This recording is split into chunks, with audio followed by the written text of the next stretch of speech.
Bienvenidos amigos oyentes de Radio Face Ecuador. Saludos a tu amigo Jorge Bonilla en tu espacio de Face Express. Te traigo polémicas y graves revelaciones y sobre todo acusaciones del señor Anderson buscando la posta relacionado a la detención del señor Gritan Yica, lo cual con supuestos videos que habrían sido localizados junto con él tendrían grave injerencia a políticos ecuatorianos banqueros sobre todo, los cuales habían cometido actos sumamente aberrantes, lo cual sirvió para que la utilización de la política se mezcle con el narco. Todo esto en un contexto sumamente compuesto que al señor Lazo le quite con los pelos de punta. Deja tu like, comparte este video, suscríbete a YouTube, síguenos en las redes y revisemos el tema. ¿Por qué? ¿Por qué si esta era una historia de corrupción política sobre el gobierno de Guillermo Lazo se fue este narcotraficante de la mafia albanesa? Una pregunta que me encantaría hacerle algún día al Gritan Yica haciendo una entrevista. Intenté contactarlo muchas veces. Llegué a sus círculos cercanos por varias vías. Ya les cuento más adelante. La tercera vez que supe que quería matarme el Gritan Yica, que de verdad lo supe.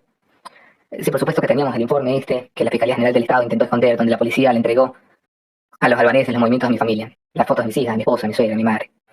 Pero supe realmente que Yica nos quería matar, porque una fuente que estuvo en una conversación con él me lo confirmó. Sucedió en agosto del 2024, cuando publicamos que después de un año y medio de haber expuesto las empresas de la mafia albanesa, la Fiscal General del Estado y otros funcionarios bien intencionados para con los criminales habían dejado operar con impunidad a las empresas de la mafia albanesa. Ese día le costamos a la mafia albanesa $2 millones, porque la superintendencia de compañías que le había hecho un carajo tuvo que poner en proceso de liquidación unas compañías que había dejado operar, a pesar de que sabía que no eran compañías sino tapadillas para exportar droga.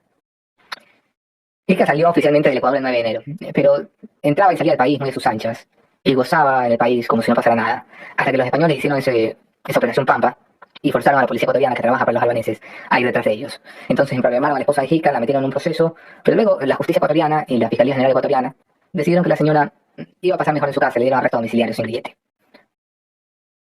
La Fiscalía ecuatoriana además tenía un par de personas que no trabajaban para la Fiscalía General del Estado, pero que eran muy cercanos a doña Diana Salazar, que fueron los que le dieron aviso a la mafia albanesa de que venían operaciones importantes. Yo tengo grabadas algunas de esas llamadas.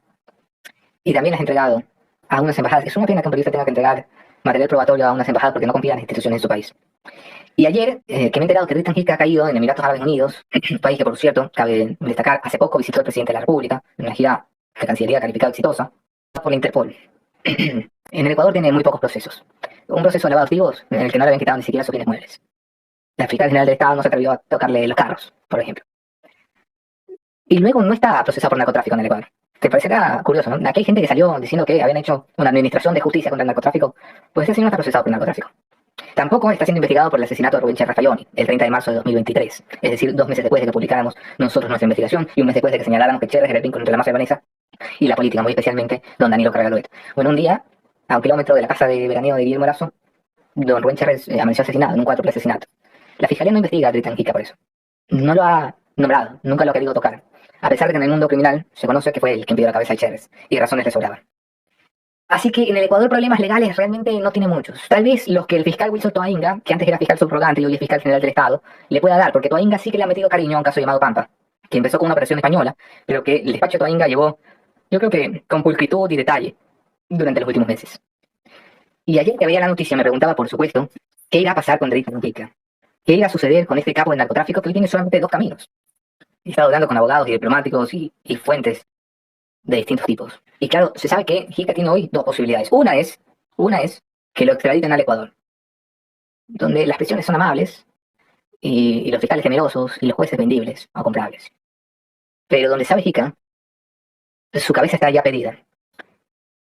Y muy probablemente no llegue ni siquiera a la prisión. Porque Yica no solo sabe, Yica puede probar. Ustedes saben que cuando yo hablo las cosas, tengo certezas de lo que digo. Yica grabó a Rubén Cherra Fayoni recibiendo $3 millones en lo que supuestamente sería entrega de dinero para una campaña presidencial, la campaña del expresidente Lazo.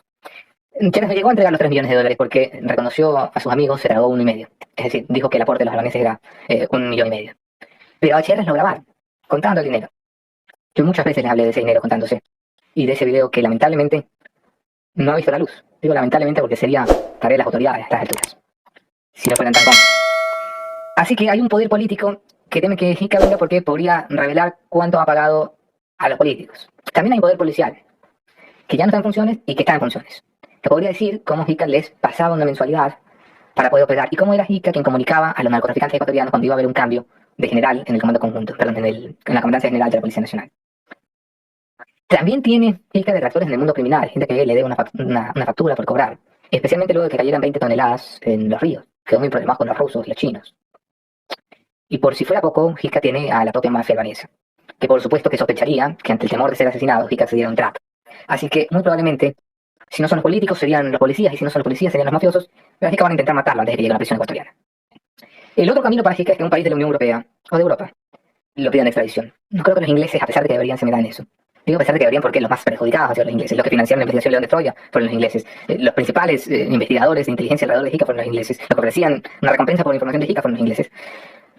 Entonces no sé si los ingleses lo vayan a pedir, pero tal vez lo puedan pedir los italianos. Y si hay una mazmorra en Italia, una mazmorra en Reino Unido, Hika también va a temer. Va a temer allí al imperio de la ley, al Estado de Derecho, a la posibilidad de no volver a ver nunca más el sol ponerse.